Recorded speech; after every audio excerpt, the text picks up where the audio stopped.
Olá, esse é o podcast Filosofia Pop. Eu sou o Murilo Ferraz e aqui comigo está o Marcos Carvalho Lopes. Hoje a gente recebe o professor Newton da Costa, um dos mais importantes lógicos do Brasil e um dos criadores da lógica paraconsistente. Ele é livre docente pela Universidade Federal do Paraná, doutor em matemática também pela Universidade Federal do Paraná, foi professor titular da Universidade de São Paulo e da Universidade Estadual de Campinas e hoje leciona na Universidade Federal de Santa Catarina. Esse é o nosso episódio número 44 e hoje falamos sobre lógica paraconsistente. Essa é a segunda parte da conversa com o professor Newton da Costa. Para saber mais sobre a trajetória do professor Newton, ouça a primeira parte no episódio 43. Nesse episódio nós temos o prefácio do livro Ensaio sobre a Verdade, de Donald Davidson, interpretado pela atriz Maria Elisa. O Filosofia Pop agora tem também um canal no YouTube. Inscreva-se no nosso canal para ficar sabendo das novidades. Acesse o link no post. Para acompanhar o Filosofia Pop, você pode visitar o nosso site filosofiapop.com.br, que tem, além do podcast, textos sobre diversos assuntos filosóficos e também espaço para você deixar os seus comentários. Nós também estamos no Twitter como @filosofia_pop e no Facebook com facebook.com/podcastfilosofiapop, tudo junto. Mas eu tenho o nosso e-mail que é o contato@filosofiapop.com.br. Para receber os nossos episódios na hora em que forem lançados, você pode assinar o nosso feed no seu celular. No nosso site tem um guia explicando como fazer isso. O Filosofia Pop é um podcast que aborda a filosofia como parte da cultura. A cada 15 dias, sempre às segundas-feiras, a gente está aqui para continuar essa conversa com vocês. Vamos então para a nossa conversa sobre lógica paraconsistente.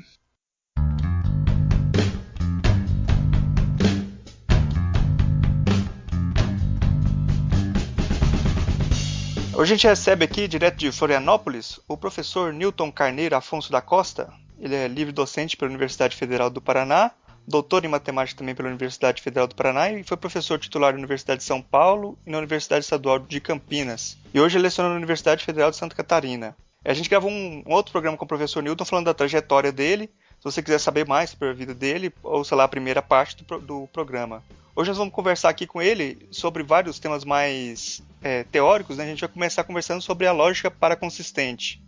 Eu já começo perguntando para o senhor, professor Newton, o que é a lógica paraconsistente? Bom, olha, a lógica paraconsistente é um tipo de lógica diferente da lógica clássica que permite que você trabalhe com sistemas de crenças e sistemas científicos que têm contradição, que apresentam contradição.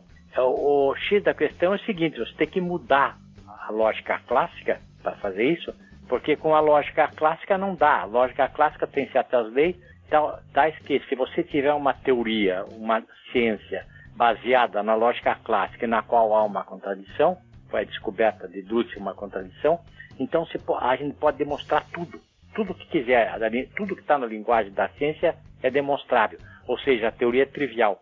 Então, para que se possa aceitar a existência de teorias que não sejam triviais, mas sejam consistentes, tem que mudar a lógica. E uma das maneiras de fazer isso, aliás, há infinitas maneiras de se fazer isso.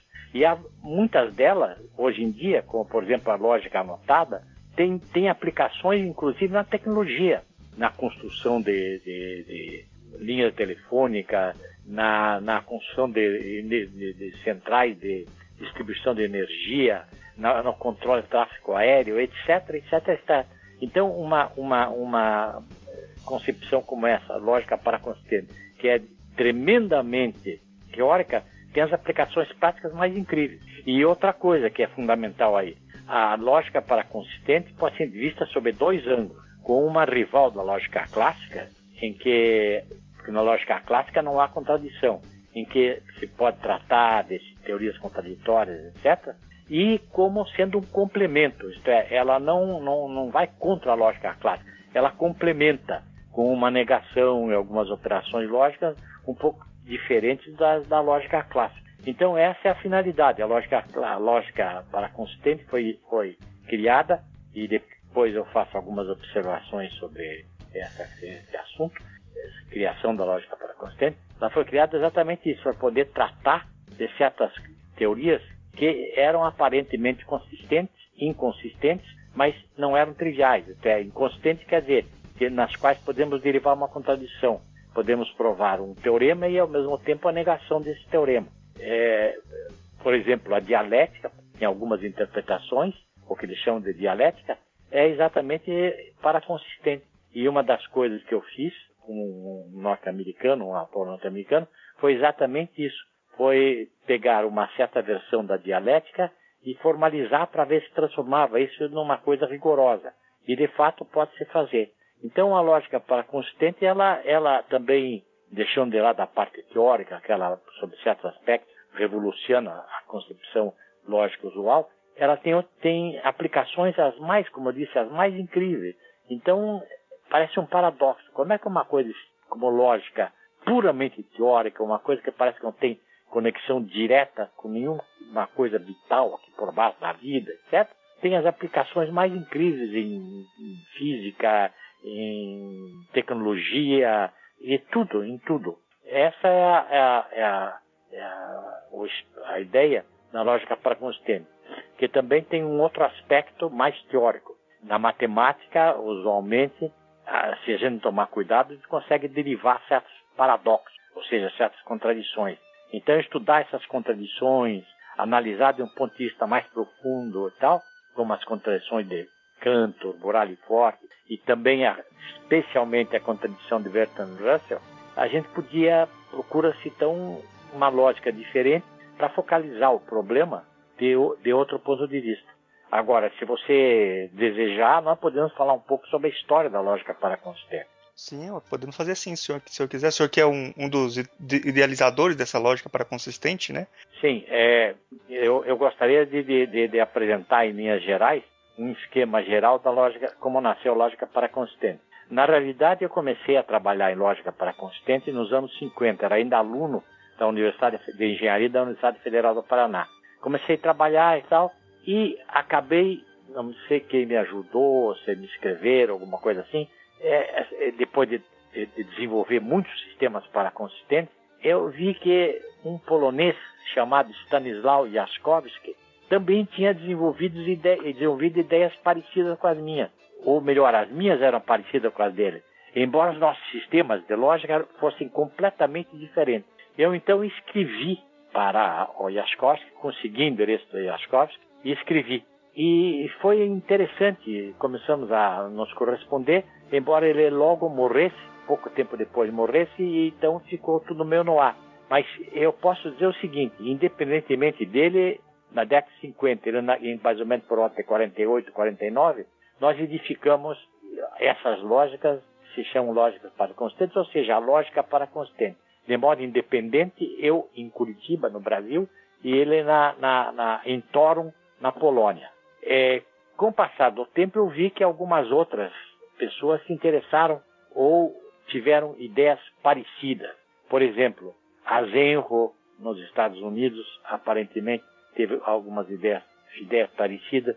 Um russo que morreu nos anos 20, Vasiliev, também teve aparentemente ideias parecidas. Agora, eu acho que a coisa começou a funcionar depois que Jaskowski e eu começamos a publicar, e principalmente eu comecei a publicar na França, em todos os lugares, interessando as pessoas no tema. Pois bem, aí que nasceu a lógica paraconsistente. Um dos meus grandes amigos era o professor Francisco Meroquiazada, um peruano. Ele foi o primeiro filósofo, primeiro professor de direito, de filosofia do direito, a publicar um livro na América Latina sobre lógica jurídica. Ele gostou muito, inclusive, das aplicações que eu fiz em lógica jurídica e tal, e nós acabamos nos conhecendo pessoalmente, mas antes disso, ele já tinha se interessado muito pelo tema. Eu mandei meus trabalhos para ele e perguntei para ele se ele não batizaria a lógica paraconsistente. Naquele tempo, eu chamava a teoria dos sistemas formais inconsistentes. E aí foi ele que propôs. Até hoje eu me lembro, se fosse agora, ele mandou uma carta dizendo, olha, eu sugiro alguns nomes. Por exemplo, você podia pôr metaconsistente, quer dizer, vai além da consistência. Pode dizer paraconsistente, quer dizer, ao lado da consistência. E entre outras sugestões. Eu achei muito bonita essa ao lado das sugestões, porque a lógica paraconsistente não destrói a lógica clássica. A lógica paraconsistente, na minha opinião, trabalha em certos sistemas em que a lógica clássica não se aplicaria. Mas a lógica clássica continua sendo a grande lógica, a mãe de todas as lógicas. Foi assim que nasceu, e a partir dessa época, eu comecei a viajar, fui visitar a Polônia, estive na França, e comecei a interessar muita gente, né, no assunto. Por exemplo, na França, o professor Marcel Guillaume começou a publicar trabalhos, inclusive alguns comigo, sobre lógica paraconsistente. Na Polônia, vários poloneses, Dubikaitis, vários começaram a publicar, inclusive eu tenho vários trabalhos publicados com lógicas polonesas. E aí, então, a lógica polonesa desencantou. A lógica polonesa, desculpe, a lógica paraconsistente, ela teve, com a denominação do Francisco Miró Quezada, ela, por assim dizer, o nome criou a coisa. E a partir desse momento de lógica paraconsistente, o que se publica hoje em dia no mundo sobre lógica paraconsistente é incrível. Eu não consigo mais seguir tudo o que você faz. Apenas para seu governo, se você achar interessante, eu posso lhe mandar a revista que existe nas nuvens sobre lógica paraconsistente, publicada por um discípulo meu francês, Jean-Yves Béziot, que acabou vindo para o Brasil e se estabelecendo no Brasil. Hoje ele leciona na Universidade Federal do Rio de Janeiro. Então ele organizou um site internacional em que aparecem todas, sistematicamente, eu acho que 4 vezes ou 3 vezes por ano, aparece tudo o que está se fazendo no mundo sobre lógica paraconsistente. Quer dizer, acessando o que ele fez, você tem uma visão incrível das publicações, dos diversos congressos. Já houve cerca de 8 ou 9 congressos mundiais de lógica paraconsistente, etc. Bom, eu podia falar muito, mas é preferível agora você, se você quiser desviar para alguma outra parte. Agora, lembre-se, que eu quero deixar bem claro é o seguinte: entre as motivações, que não são motivações matemáticas e lógicas do que eu fiz, eu não posso deixar de citar, por exemplo, as coisas de Freud, a psicanálise, aparentemente, a lógica dos sonhos e outras coisas é paraconsistente, ou pelo menos Lacan assim considerava. E em dialética, há certas versões da dialética, do que os marxistas, do que na Rússia chama lógica dialética, que são exatamente versões paraconsistentes. Apenas isso. Entre as motivações, não posso deixar de lado a parte do Freud, da dialética, e, evidentemente, as aplicações inacreditáveis que ela tem em tecnologia. Uhum. A gente tem interesse nesse material, sim, que o senhor falou que está disponível na internet. A gente coloca o link aí para os ouvintes acessarem depois aí no programa para a gente publicar. Hoje à noite mesmo eu vou mandar para você o último número da revista. Uhum. E você aí, se quiser, acessa os anteriores. Tá o certo. Diretor da revista é Jean-Yves Béziot, um dos meus melhores discípulos. Foi me orientando, foi um dos meus melhores discípulos. Eu o conheci na França como aluno meu na França. Ele era excepcional, mas formidável. É um grande lógico com quem eu tenho trabalhado muito, e ele é o dono da pelota no tocante essa revista. Eu acho interessante perguntar sobre, fazendo a gente, geralmente o não pensamento faz analogia, né? Mas é interessante pensar como a lógica paraconsistente pode ser, de certa forma, comparada com aplicações da física de Newton, da física quântica, quando você tem espaços de aplicação diferentes. Seria mais ou menos isso? Ou das geometrias não euclidianas, algo assim? Há um certo parentesco longe. As geometrias não euclidianas são, sob certos aspectos, estão em oposição à geometria euclidiana. Quando Lobachevsky, Bolyai e outros começaram a desenvolver a geometria não euclidiana, a Gauss, por exemplo, a oposição foi violenta, porque só existe uma lógica, aquela coisa e tal. Então, a geometria, desculpa, o espaço é único, a geometria já foi descoberta, é euclidiana e tal. A mesma coisa em lógica, também no campo da lógica. Quando eu comecei a mexer com essa coisa de lógica paraconsistente, o pessoal achava que talvez estivesse meio maluco, né? Porque exatamente não tem o trabalho de sentar e ver o que eu escrevi, porque na época tinha escrito. Porque eu jamais quis destruir lógica clássica, destruir a matemática clássica, mas ao contrário, queria desenvolver uma lógica paralela, uma matemática paralela, etc, etc.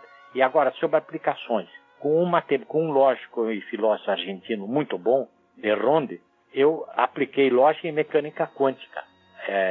Em certos aspectos da mecânica quântica, a aplicação da lógica paraconsistente é interessante. Mas esse é um tema muito técnico que seria difícil explicar assim numa entrevista de caráter geral.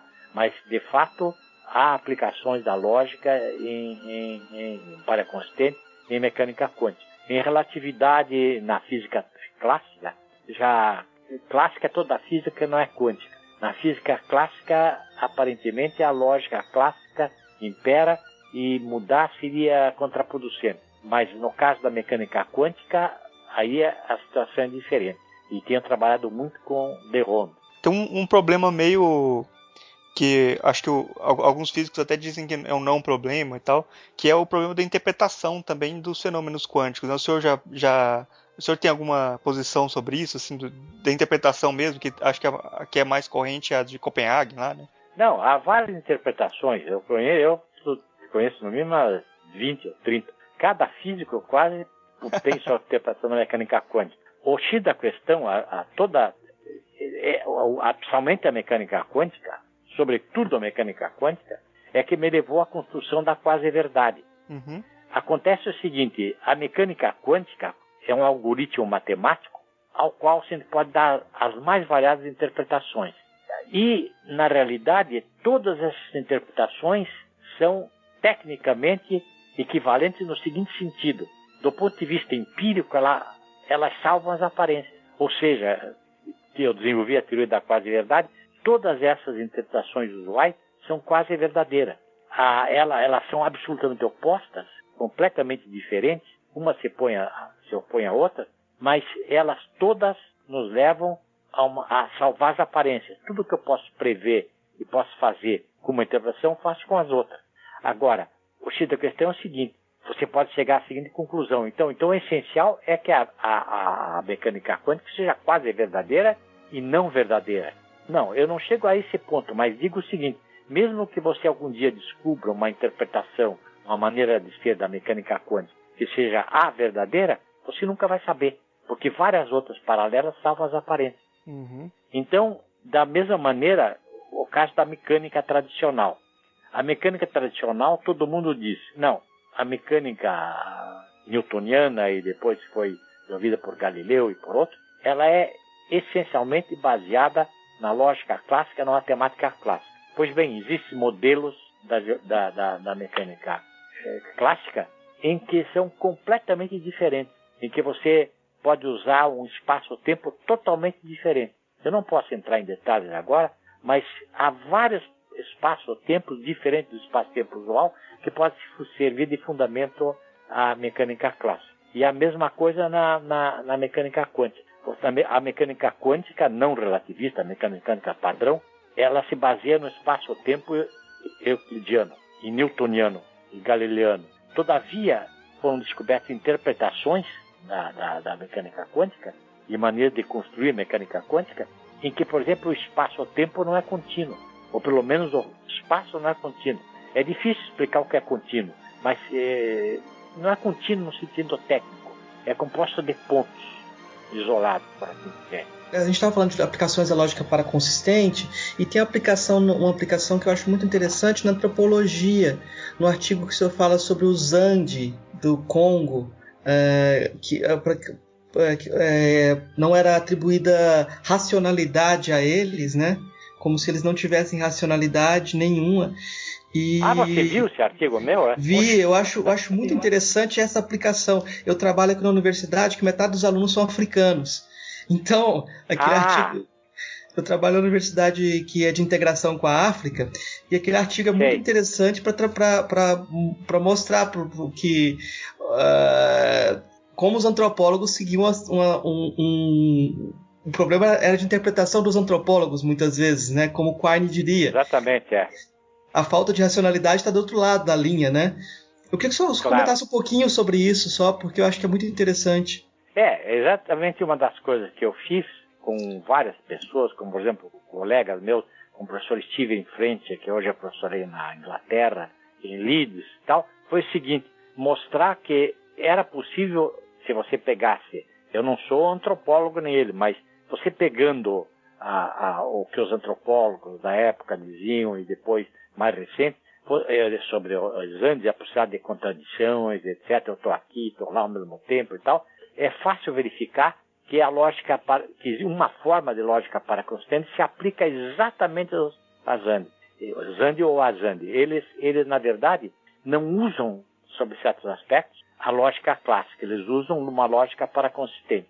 Essa era a minha tese. É claro que isso causou uma porção de discussões e problemas, principalmente entre os antropólogos e filósofos. Eu não quero me meter muito porque eu não sou especialista em Azande e muito menos antropologia. O que eu simplesmente quis fazer com o professor Steven Friend foi exatamente isso, mostrar que é possível a gente apresentar uma lógica mais ou menos bem feita, tão bem feita quanto a lógica tradicional, e que daria uma espécie de racionalidade ao que os Azandes faziam. Se você tomar racionalidade como seguir uma determinada lógica de uma maneira mais ou menos explícita, os Azandes são tão racionais quanto a gente. E da mesma maneira, alguns antropólogos na França falavam sobre esse negócio, sobre a mentalidade primitiva. E essa mentalidade primitiva e tal, muitos diziam que era a pré-lógica. E aplicando os raciocínios que eu fiz com o professor Frente nesse caso, você vai ver que não é provavelmente pré-lógica, ela é lógica, mas de um tipo de logicidade distinta da logicidade tradicional. Agora, essa discussão é bonita, mas sabe como é uma coisa técnica, teria que pegar os símbolos, mostrar, discutir, etc. E é um problema ainda meio que precisava ser melhor estudado e melhor destrinchado. Por exemplo, que alguém... Pena que desapareceram os Azandes, né? Porque a melhor maneira seria a gente ir lá conversar com eles e verificar em loco como eles raciocinam. Mas eles desapareceram. Foi uma das decepções da minha vida. Quando eu estava organizando, estou brincando, uma expedição para a África, eles disseram que eles desapareceram. Eu digo que de qualquer forma, assim, essa atribuição é muito curiosa, assim, que um lógico brasileiro que estaria nesse campo dos não racionais, porque aqui tudo que é do sul também seria movido pelo pensamento primitivo, desenvolveu uma lógica que vai mostrar que não, são os europeus que estão um pouquinho atrasados. Então, pois é, são essas coisas assim, como você chegar dizendo, eu tenho 2 metros de altura, ou tenho não sei quantos centímetros de altura. É uma maneira, compreender, é difícil. O que eu digo é o seguinte, você pode, com uma nova lógica, você pode dar uma teoria da quase verdade a respeito dos Azandes. Eles procedem como se a lógica deles fosse uma lógica paraconsistente, porque há várias lógicas paraconsistentes, né? Uma delas, tudo se passa como se. Na verdade, em troco miúdo, a teoria da quase verdade é exatamente, no fundo é isso, quer dizer, a ciência e muitas vezes as nossas teorias e religiões, etc., são todas quase verdadeiras. Tudo se passa como se, no caso da ciência principalmente, como se ela fosse verdadeira. Mas você não tem nenhuma maneira de provar que a mecânica newtoniana ou que a mecânica quântica são verdadeiras. Não dá. Isso é impossível. O que você pode dizer é o seguinte, tudo se passa como se elas fossem verdadeiras. E você sabe que no caso da física clássica está furado isso. Então, na verdade, o que eu acho importante é o seguinte, a ciência e outros grupos de construtos teóricos nossos são, na verdade, quase verdadeiros. E se você aceitar a possibilidade da quase verdade, inclusive de lógica paraconsistente, se combina isso e mostra que a pessoa age de um modo mais ou menos racional, tão racional quanto a gente. Só que ela usa outro tipo de linguagem, né? Diferente da nossa. Esse conceito da quase, assim, quando o senhor fala da quase verdade, como a ciência, por exemplo, ela sempre se aproxima dessas teorias, vão se propor quase verdadeiras, no caso, teria como... É claro, exatamente, Mas seria possível alcançar alguma teoria que seja verdadeira? Como que a gente verifica se algo é verdadeiro? Assim, é possível? Pois todo mundo acha que quando a teoria faz predições, etc., muitas predições, como o caso da relatividade geral, etc., que ela é verdadeira. Mas o X da questão é o seguinte, como é que você vai comparar a verdade, a definição tradicional da verdade, uma proposição ou uma crença quase verdadeira se ela reflete o real. Mas o real, como é que você vai atingir o real, a não ser que seja por outra teoria? Então o que acontece é o seguinte, o máximo, na minha opinião, se pode dizer, é que ela é quase verdadeira. Agora, o fato de ela ser quase verdadeira não implica que ela não seja verdadeira. Pode ser que ela seja, não sei. Mas o que eu quero dizer é que, cientificamente, uma teoria como a mecânica quântica, uma beleza, ela é quase verdadeira. E todo mundo sabe que, em certas circunstâncias, ela não se aplica. Fora, a quase verdade limita sempre uma certa região do conhecimento na qual a teoria se aplica. Fora dessa região, não dá.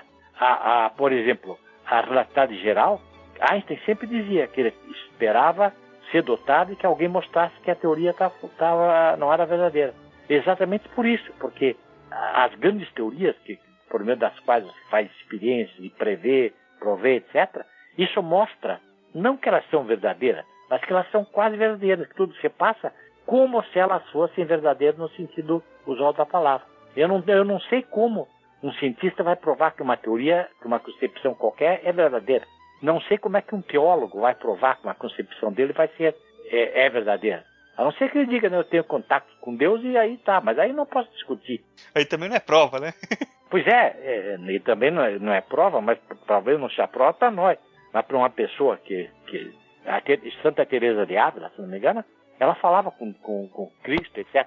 Você vai dizer para ela que ela é pancada? Ela pensa que pancada é você. Que você, além de tudo, é incréu, pancada e pecador.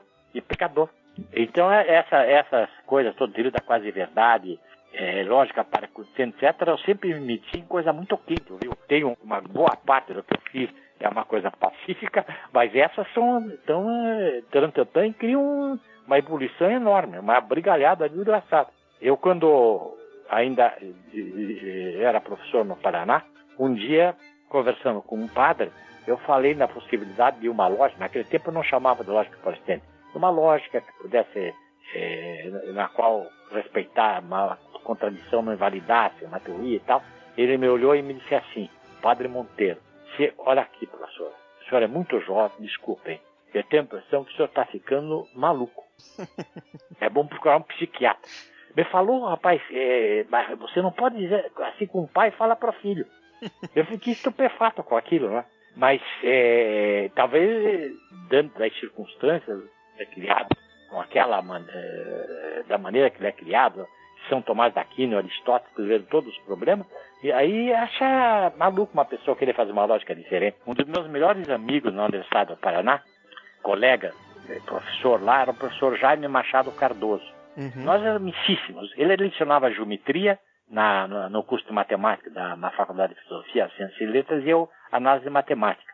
E eu sempre falava com ele sobre lógica paraconsistente, mais do que isso, criar uma matemática paraconsistente, etc, etc. E ele sempre, não, Newton, você está brincando, não pode ser, etc. Até que eu consegui mandar uns trabalhos meus para a Academia de Ciências da França. E um professor lá, Marcel Guillaume, se interessou pelo que eu estava fazendo e achou lindo. E aí no Combe-Randy da Academia de Ciências de Paris, sabe o que é a Combe-Randy? Combe-Randy é a revista em que se publicam todas as notas, tudo que é apresentado como coisa nova nas sessões da academia. Só permite que você faça assim, resumo de 4, 5 páginas no máximo, tem um limite. Lá Pasteur, tem um monte de coisa de Pasteur, de Poincaré, de todos os matemáticos franceses, matemáticos do exterior, filósofos, etc, etc. Pois bem, então saíram as minhas notas lá. Puxa, saiu uma nota de um cara de Curitiba, na Universidade de Paris, lá na Academia de Ciências da França. É uma coisa incrível. Então eu peguei, quando a nota chegou, as separadas me foram enviadas, eu levei para ele e disse: aqui, Jaime, está aqui o meu trabalho sobre lógica palestina, foi aceito para os franceses. Ele olhou para mim assim, fez uma cara gozada, disse: olha, Newton, tapear nesse nível é uma coisa tão incrível que eu tiro o chapéu. Você o que está fazendo é incrível. Qualquer coisa que pensar fora da caixinha lá meio como era meio gozação dele, mas isso indiretamente mostrava o que o pessoal imaginava. Quer dizer, inclusive a maneira de eu fazer uma pessoa calar a boca, quando eu era mais jovem, em lógica paraconsistente, às vezes ficava cansado de estar discutindo. Aí eu falei: não, mas saiu no Combe-Randy da Academia de Ciências da França. Aí o jeito que eu não fosse totalmente analfabeto, ficava em posição de sentido. Ficava desconfiando: será que o idiota não sou eu? Então, esse fato de começar a publicar no exterior é fundamental. E, aliás, eu quero dizer o seguinte, publicar no Brasil, na minha área, em filosofia, tudo isso é perder tempo. Uhum. Por uma razão muito simples, você publica uma porcaria aqui em português, ninguém lê. E aí você fica sendo considerado um grande filósofo, um grande lógico e tal. É uma besteira, você tem que publicar no exterior. E hoje em dia a língua universal é o inglês. O indivíduo que não publica sistematicamente em inglês nas grandes revistas de sua área é um tonto, na minha opinião. Hoje é quase tudo, no mundo inteiro se publica hoje em inglês, né? Não tem essa. Mas é claro, porque ninguém, lógico, se você for na Argentina, eles não conseguem ler português, parece que não conseguem ler português. É claro que alguns outros países, eles não conseguem ler porque são analfabetos. Mas na Argentina não, rapaz. Eu fui professor na cidade de Buenos Aires. É um negócio bacana e tal. Mas eles não sabem nada, não sabem nem dizer eles não sabem nada de português. Uhum. Então, publicar em português é estupidez mental. Hoje em dia não adianta nada. A não ser que ele queira mostrar isso assim para um colega, para um amigo, para a noiva. Eu queria comentar assim que parece que essa tentativa de fundamentar totalmente o conhecimento é uma ansiedade muito mais dos filósofos do que dos cientistas práticos mesmos, né? Parece que o objetivo do cientista é muito mais pragmático. Está funcionando, está dando resultado. Exatamente. É quase verdadeiro, logo não me interessa o resto. Agora, o filósofo quer ir mais longe, principalmente. É quase verdadeiro, no caso de filosofia da ciência. É quase verdadeiro, mas vamos ver se é verdadeiro mesmo. Essa ansiedade do filósofo de acabar com a conversação é muito curiosa, né? Porque é como se não pudesse. Eu tenho uma oposição, todo mundo tem que concordar com ela e tem que acabar com todo.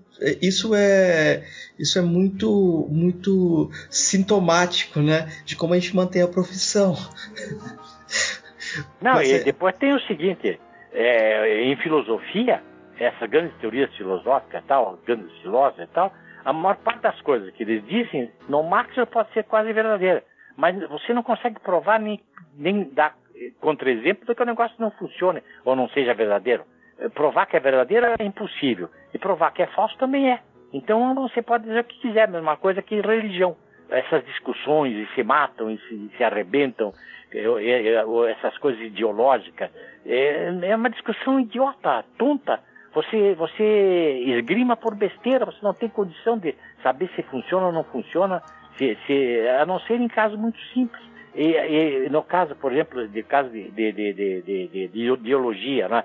Você pega uma ideologia como o marxismo, leninismo, você vê que, por exemplo, na União Soviética não deu resultado nenhum, conhecia a União Soviética, sei como era o negócio lá, trabalhei lá e tal.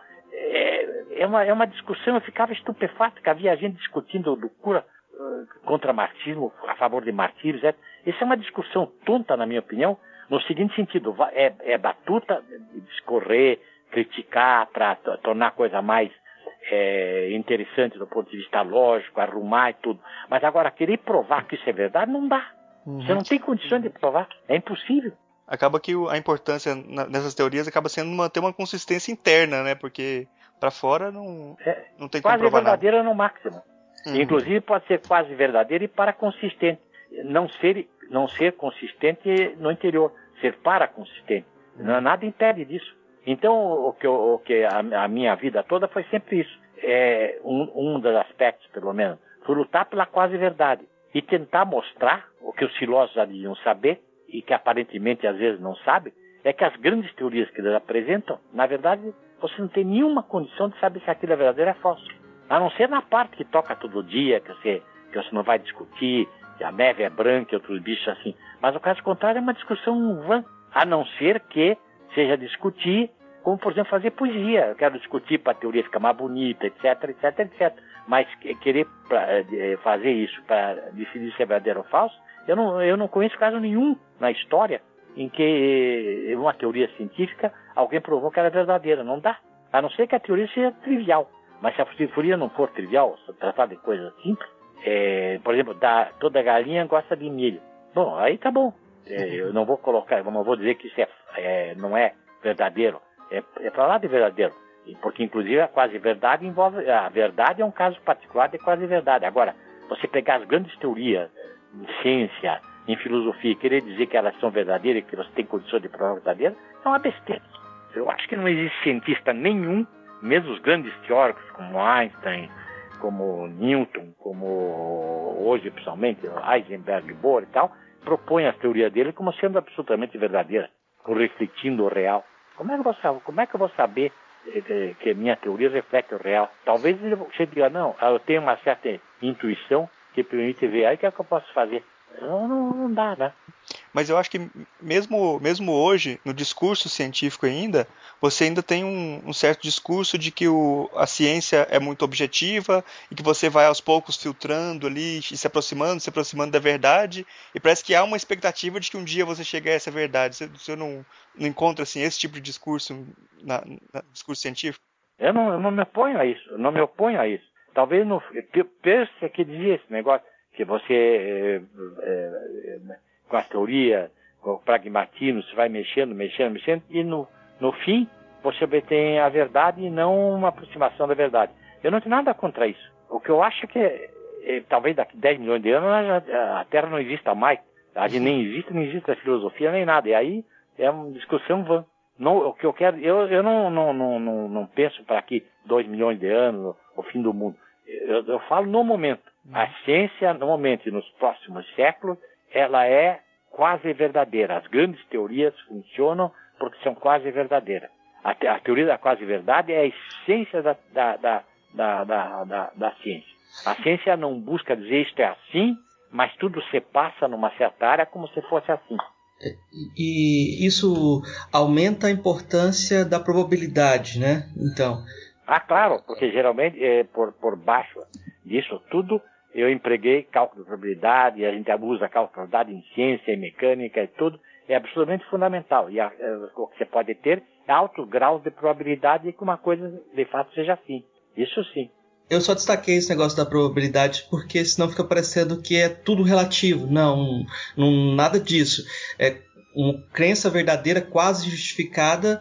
Exatamente. Com grande probabilidade. Você andou vendo isso, eu estudo um pouquinho.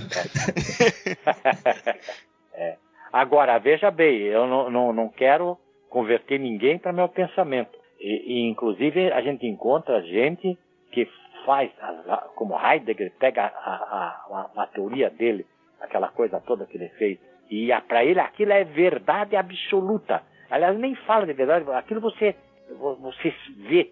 Bom, o que é que eu posso discutir com um cara assim? Então tá bom, ótimo. Então, o que eu quero dizer é que, do meu ponto de vista, toda aquela trangalandança que ele fez é muito bonita e tal, e o pior é que ele consegue ver uma quase verdade, a verdade lá. Uma pessoa como eu que está de fora e tenta entender o que ele está dizendo, não se aproxima de nada. O cara diz assim, a nadicidade do nada e outros bichos desse jeito. Ela tem a dó, né? Eu tenho uma grande admiração por Heidegger, tudo, para essas pessoas assim como Hegel, mas é preciso que a gente olhe esse pessoal como criadores de sistema. É uma arte, é uma beleza o que eles fazem. Mas é que nem uma grande obra poética.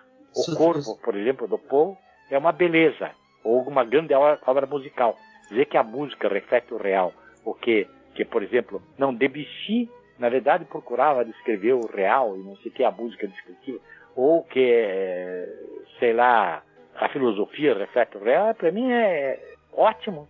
Eu gostaria que fosse assim, mas não vejo nenhuma razão para ser. Curioso, todo mundo fala isso, como isso se aproxima até certo ponto do Hort, do Richard Hort, um caminho que vem do Quine, essa perspectiva, né? O Quine eu fui amigo, eu conheci muito bem o Quine e tal. O que ele fez, por exemplo, o sistema dele é uma beleza. Esse eu conheço razoavelmente bem. A parte lógica, principalmente, eu fui muito influenciado. O primeiro livro realmente bacana de lógica que eu li na minha vida foi O Sentido da Nova Lógica, que o Quine publicou em português nos anos, acho que 40 e pico, lá por ano 40. É uma beleza de um livro, uma joia. Aliás, tudo que o Quine escreve é genial porque você entende, você pode criticar, você pode ver. É um dos filósofos que eu mais gosto. Eu acho ele formidável. E nunca vi Quine com opiniões assim absolutamente que ele achava irrefutáveis. Ele sempre dizia, não, isso tem aqui essa parte da linguagem, se refere à ontologia, isso, aquilo e tal, fala um pouco de convenção, um pouco de pragmatismo e tal. Eu adoro o Quine, acho o Quine formidável, e inclusive eu nunca vi o Quine ser assim absolutamente radical nas opiniões dele, que essa é a verdade. Aquele livro célebre dele, como é sobre que ele monta uma espécie de sistema, ele diz exatamente que essa é uma tentativa que eu estou fazendo. Ele nunca, se você pegar, se bem eu me lembro, né, ele nunca é absolutamente radical, não é como Hegel. Hegel era um cara formidável, porque você pegava e dizia assim, não, existe no mundo apenas 7 planetas. No dia seguinte um cara descobriu o 8º. Então é uma coisa esquisita tudo isso, né? Mas eu gosto, eu acho genial. Inclusive, às vezes, costumo ler esses filósofos assim, tremendamente dogmáticos e fico pensando, puxa, se eu fosse assim, seria muito mais feliz, talvez. O senhor teve convivência também com o Davidson, Donald Davidson?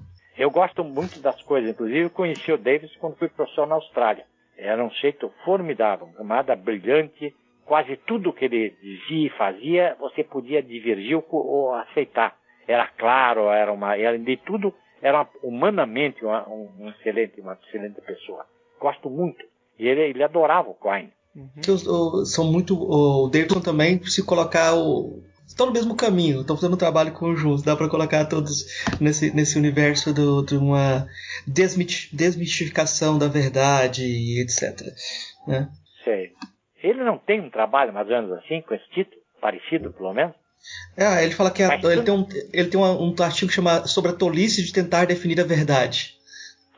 Uma coisa assim, exatamente. Não, ele era formidável. Inclusive eu conheci, eu era jovem, estava lecionando na Austrália, ele era mais velho, bacana, não era desse cara ramplido só a meme, compreende? Era um jeito batuta, dado, discutia, conversava, se interessava pelas coisas que se dizia. Eu tenho muito boa impressão dele e muitíssima boa impressão também do Quine. Embora o Quine várias vezes me dissesse e escrevesse que lógica ou é lógica clássica, eu não tinha outra lógica. Isso eu não posso entender. Se ele dissesse eu não sei como encontrar outra lógica, aí tá ok. Mas, de qualquer forma, é um dos pensadores que eu mais gosto, mais claro. A vantagem desses norte-americanos, como Davidson, Quine, mesmo Peirce, é que eles eram claros.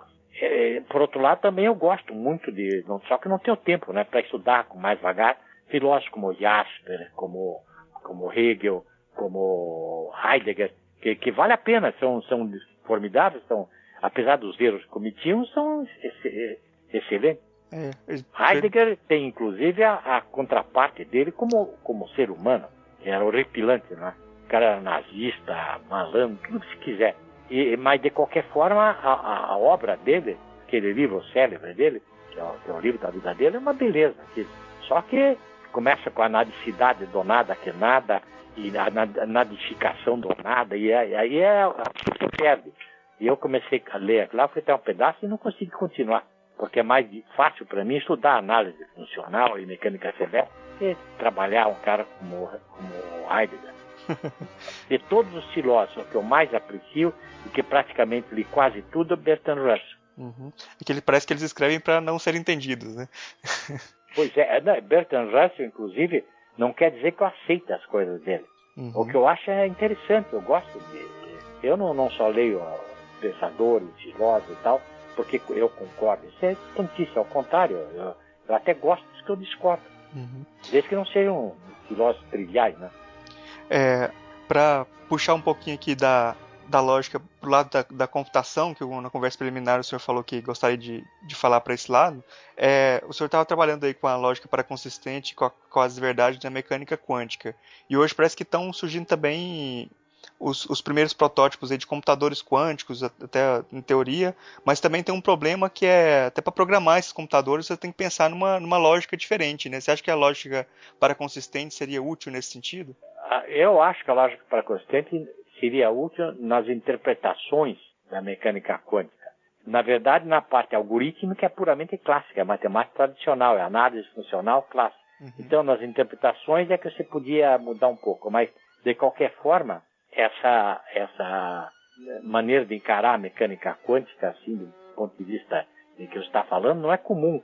geralmente, principalmente em alguns físicos muito bons, eles são assim meio esquisitos, são dogmáticos numa coisa que não podiam ser, né? Uhum. A mecânica quântica é algo que precisava uma entrevista só sobre ela. Porque, inclusive, quando você fala de mecânica quântica, é preciso tomar cuidado. Existe a mecânica quântica, essa padrão, equação de Schrödinger e tal, essa que discute em geral, e a teoria quântica de campo. Uhum. Na mecânica quântica comum, o espaço-tempo é o espaço de Euclides, e o tempo comum, é o tempo de Galileu Newton. Ao passo que na teoria quântica de campo é o tempo da relatividade restrita. E está para ser feita uma outra etapa, que seria você fazer uma coisa, inclusive com o espaço-tempo, você relativista, não apenas relativista estrito. Então, quando eu falo em mecânica quântica, eu sempre quero dizer essa mecânica quântica padrão, baseada na equação de Schrödinger, alguma outra coisa equivalente, e cujo espaço e tempo é o espaço de Galileu Newton. Se o espaço não for um espaço da realidade geral, aí ou da realidade especial, já é outra coisa. Aí a gente precisa ter outra maneira de discutir. Inclusive um espanhol andou falando lá na necessidade de modificar os fundamentos da realidade geral do ponto de vista lógico. Apresentou uma lógica diferente, mas eu acho que não funciona. Uhum. Então, mecânica quântica, para mim, é essa mecânica feijão com arroz no espaço-tempo clássico. Certo. Não tem nada a ver com Einstein, com relatividade geral, coisa assim. Isso é outro problema. Essa é a mecânica feijão com arroz aqui, que se aplica exatamente às velocidades usuais das partículas no nosso meio, etc. Equação de Schrödinger, pronto. Aí. Eu queria contar uma anedota para o professor sobre o Davidson, no prefácio que ele fez do livro dele para o português. Ele contou a historinha dele com Quine, porque ele, muito elegante, ele não ia refutar qualquer coisa do Quine, né? Só que ele contou a historinha que vai contra muita coisa que o Quine dizia, esse limite, essa indeterminação de interpretação, etc. Ele conta que ele e o Quine estavam passeando e resolveram subir uma montanha. E o Quine era mais velho, ficou para trás, né? E o Davidson chegou primeiro. Aí o Quine, quando chegou, falou assim: não, eu estou me guardando para o Brasil, porque o Quine ia viajar para o Brasil em breve. E essa virou um mote, uma piada entre eles. Aí toda vez que eles tinham uma tarefa que eles não queriam fazer, alguma coisa assim, eles falaram: não, eu estou me guardando para o Brasil, né? Que interessante, eu não sabia disso, eu francamente não sabia. Então, virou uma piada interna. Então, essa piada interna mostra que você pode ter uma frase e entender o significado dela sem ter um significado específico, né? É como se fosse Exatamente. Você cria um jogo. Então, o Davidson contando essa história, para quem entende, ele demonstra que tem um problema aí na teoria do Quine, né? Então, eu achei muito elegante isso, porque ele não refutou nada do Quine, ele só contou essa historinha. Né? Contou essa historinha. Então toda vez que eles falavam estou me guardando para o Brasil, eles sabiam o que estavam dizendo. Eles conheciam, e a gente consegue entender, sabendo a história a gente consegue entender e consegue até utilizar, né? Eu posso falar para um amigo meu, estou me guardando para o Brasil, e ele vai entender se ele souber o contexto, né, geral. Aí eu achei que essa história era interessante, eu ia gostar dela. É bem interessante mesmo, né? Aliás, eu não sabia que a amizade com o Quine, entre eles, vinha até daquela época que o Quine viria ao Brasil, porque o Quine veio ao Brasil em 44, ou 43 ou 42. O livro é de 43. Parece o livro Sentido da Nova Lógica. E o Quine escreveu em português. Parece que ele foi aluno do Quine, e ele fala que era um privilégio ter um livro traduzido em português depois de tanto tempo, né? Que ele não sabia escrever português como Quine, mas tinha essa história para contar, né? Tinha essa historinha em comum. Pois Eu achei muito elegante dele. Não, os dois, mas especialmente o Davidson. O Davidson, rapaz, é o gentleman em pessoa. Você imagina um cara finíssimo, mas fino. É ele. Incapaz de ser bruto com você. O Quine já era meio esquisito, mas não era tão fino assim. Ele já discutia, já brigava e tal. Mas o Davidson não, rapaz. Você é capaz eu acho que você podia chegar lá, dar um tapa na cara do Davidson, ele iria muito brigado. Posso estar enganado, hein? Mas a impressão que eu tenho dele é essa. que ele era uma pérola, um sujeito, não quer dizer que seja covarde, nada disso, era uma pérola, um sujeito extraordinariamente interessante, interessado nos outros, etc, etc. Marcos, você acha que a gente pode partir para as indicações? Você quer tratar de mais algum Não, eu só, depois dessa anedota, eu acho que eu não vou contar mais nenhuma anedota hoje, não. Tá certo, então a gente pode partir aqui para as indicações. Professor Newton, o senhor trouxe alguma coisa para indicar para os nossos ouvintes hoje? Na verdade, eu poderia indicar trabalhos, uma porção de trabalho, mas eu prefiro indicar 3 ou 4 livros meus, nos quais a bibliografia é muito longa, é muito grande, e então vão ser encontrados lá várias referências que eu acho importantíssimas, né? Eu indico o Ensaio sobre os Fundamentos da Lógica, a última edição, é o CITEC, Introdução aos Fundamentos da Matemática, na última edição do CITEC, e Lógica Indutiva e Probabilidade, que a primeira publicação foi da Universidade de São Paulo. Esses livros têm uma bibliografia riquíssima, pelo menos até um certo tempo. É incrível. E é um ponto de partida para estudar quase verdade, estudar lógica para consistente, etc, etc, etc. Sim. Tudo bom. Boas indicações aí, professor. Obrigado. A gente vai colocar no site aí no post quando a gente publicar o áudio. Marcos, você trouxe alguma indicação pra gente hoje? Eu vou indicar aquilo os textos sobre os quais eu falei hoje. Esse artigo do professor Newton com o Steven French, Otávio... Sim, claro, pode, se quiser. Esse é interessante. Inclusive, adoraria se alguém procurasse desenvolver esse artigo. Ele causou muito... um dos melhores amigos meus criticou muito o artigo, que foi o David Miller. Eu aqui estou começando a ter... eu trabalho aqui numa universidade com integração com a África, então a gente começa a trabalhar muito com filosofia africana. E a filosofia africana, na verdade, é uma reivindicação de racionalidade por parte dos africanos contra o preconceito. E, nesse sentido, esse artigo é primoroso, é uma contribuição para a filosofia africana. Eles vão ter que lidar com esse artigo. Olha, você podia defender uma tese, a importância de uma obra para a África e não para o Brasil. Pois é, mas aqui eu tô na Bahia, então tá servindo do mesmo jeito. A mesma lógica que o Lévi-Brou aplicava lá na... Pois o Lévi-Brou é outra coisa. Agora, você me tirou exatamente... Eu tiro o trabalho de ler várias coisas do Lévi-Brou. Ele propõe uma série de pontos lá, que todo mundo desceu o sarrafo, criou muito problema e tudo, mas que com lógica para consistente hoje tudo seria diferente. Então, eu acho que esse é o ponto assim, que é mais interessante de aplicação, e geralmente eles atribuem essa mesma lógica para todos os brasileiros. A gente fica colocando lá, mas os africanos eram considerados, ou os povos primitivos eram considerados. Não, era todos os não europeus entrariam no mesmo tipo de não racionalidade. E é muito interessante, eu acho muito curioso. Eu até fiz um artigo, coloquei sobre isso, comentei sobre isso, que a lógica paraconsistente resolveria muito desse problema. E é curioso que o brasileiro tenha inventado isso, né? Que seja esse pessoal... Porque o brasileiro é subdesenvolvido, é isso? Então a lógica europeia não serve aqui, tem que ser outra lógica. Aqui até o redemoinho lá da água quando desce pro ralo é no sentido contrário do europeu. Mas vamos lá. Claro. Outra indicação é o sentido da nova lógica do Quine, que a gente comentou também. Formidável, a última edição. Acabou de sair a última edição. Eu tenho um prefácio meu na última edição. É um livrinho. Olha, o sentido da nova lógica está meio demodé, mas de qualquer forma ainda a melhor introdução para o filósofo, especialmente o filósofo. É uma introdução à lógica. É uma beleza do livro, é uma joia.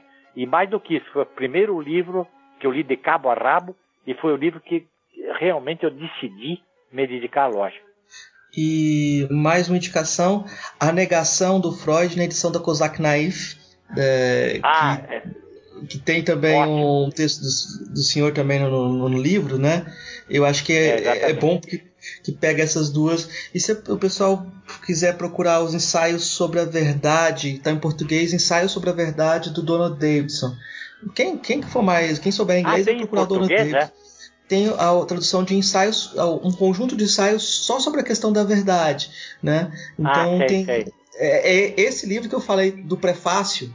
Eu falei desse prefácio do livro, que eu comentei esse prefácio que eu achei muito então, elegante. Também, pronto. Então, esse ensaio sobre a verdade do Donald Davidson é outra indicação. As obras eu indiquei na semana passada e volto a indicar as entrevistas com o professor Newton da Costa, que eu acho que é um ponto de partida, assim como o podcast é um ponto de partida, essa conversa aqui é um ponto de partida, para as pessoas irem atrás de obras mais consistentes, de um maior aprofundamento. Exatamente, né? exatamente. Bom, e outra coisa, se você pudesse indicar a minha entrevista que for publicada no jornal da Universidade lá na Alemanha, seria interessantíssimo. Bom, a gente está chegando no final do programa. Gostaria de agradecer demais a presença do professor Newton da Costa aqui. Foi um prazer enorme receber ele aqui no nosso programa. Uma pessoa assim, que é de inteligência ímpar e foi de contribuição muito grande aqui para o nosso papo aqui. Eu gostaria de abrir também para o professor para fazer as considerações finais dele aí no programa para a gente encerrar. Ok.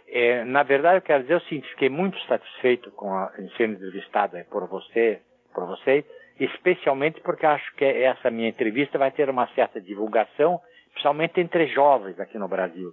E isso que é uma coisa importante. Uma da grande parte da minha vida foi sempre a parte dedicada à didática, a ajudar os outros a estudarem lógica, estudarem matemática e tal. Eu cheguei, inclusive, a ter cerca de 40 orientandos durante minha vida inteira, aqui no Brasil e no exterior, de mestrado e doutorado.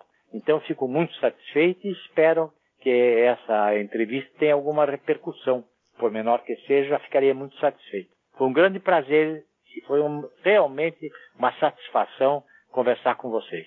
Muito obrigado, professor. Então, até uma próxima entrevista aí. Obrigado. Até uma próxima. Obrigado, professor. Um abraço. Tchau. Prefácio do livro Ensaios sobre a Verdade, Donald Davidson. O Brasil e a filosofia estão associados em minha mente desde o verão de 1941. Naquele verão, Quine, um amigo e eu, passamos alguns meses no México. Queríamos chegar o mais próximo e de maneira mais fácil quanto possível dos dois grandes vulcões que se elevavam sobre o vale em que se estendia a cidade do México. Mais tarde, num outro dia, dirigimos até a Mecameca, situada na mais saliente depressão entre Ixtachuatl e Popocatépetl. Achamos um hotel e o preço era bom, mas quando nos disseram que tínhamos que pagar uma taxa bem elevada para deixar o nosso carro no pátio, cancelamos a nossa conta, somente para descobrir que não havia outro hotel. Nem havia um restaurante, mas uma mulher na esquina nos vendeu um prato de refogado desconhecido e isso foi o suficiente. Sugeri que, já que não podíamos dormir, poderíamos muito bem escalar o Popocatépetl naquela noite. Nosso guia indicou prontamente uma pessoa que poderia nos ajudar. Nós o acordamos e ele concordou em nos mostrar o caminho. Ele nos equipou com ganchos. Quanto a mais tínhamos sapatos de estrada, suéteres e capas de chuvas leves. Dirigimos o mais rápido que pudemos, sem nos preocupar com o fato do carro estar quase sem combustível. Era mais de 2 da manhã quando começamos a escalada. À primeira vista, havia apenas a leve cinza vulcânica que nos fazia escorregar a cada passo até quase o ponto de partida. Mas à medida que subíamos, chegamos à neve e ao gelo. Aproximadamente 5.000 metros, nosso amigo decidiu que já era o bastante e se sentou para esperar o nosso retorno. Finalmente, Quine, sofrendo com a altitude, também decidiu abandonar a nossa pequena expedição. Ao se explicar, disse: "Estou me preservando para o Brasil." Uma ou mais semanas antes, ele tinha aprendido que havia uma grande chance de ser enviado ao Brasil pelo Departamento de Estado para uma conferência. Por anos, depois desse episódio, sempre que um de nós quisesse interromper uma atividade desagradável, poderíamos dizer: "Estou me preservando para o Brasil." O curioso poderá encontrar essa história muito bem contada na autobiografia de Quine, The Time of My Life. Há pequenas diferenças em nossas narrativas. Os leitores terão de decidir quem está certo. Tenho certeza que todo filósofo brasileiro sabe que Quine foi ao Brasil no verão seguinte. Ele deu conferências principalmente em São Paulo, e suas conferências foram depois publicadas em português, O Sentido da Nova Lógica. Eu poderia ter subido muito mais no Popocatépetl do que o Quine, mas em nenhum outro aspecto consigo superá-lo. Meu português é suficiente, no máximo, para pedir informações e uma refeição, e não escrevi nenhum livro de lógica em português. Por isso, fico particularmente lisonjeado por saber que agora tenho um livro nessa língua, mesmo que não o tenha traduzido por mim mesmo. Estou feliz pelo fato de que meus pensamentos estarão disponíveis para aqueles interessados no tipo de filosofia que faço.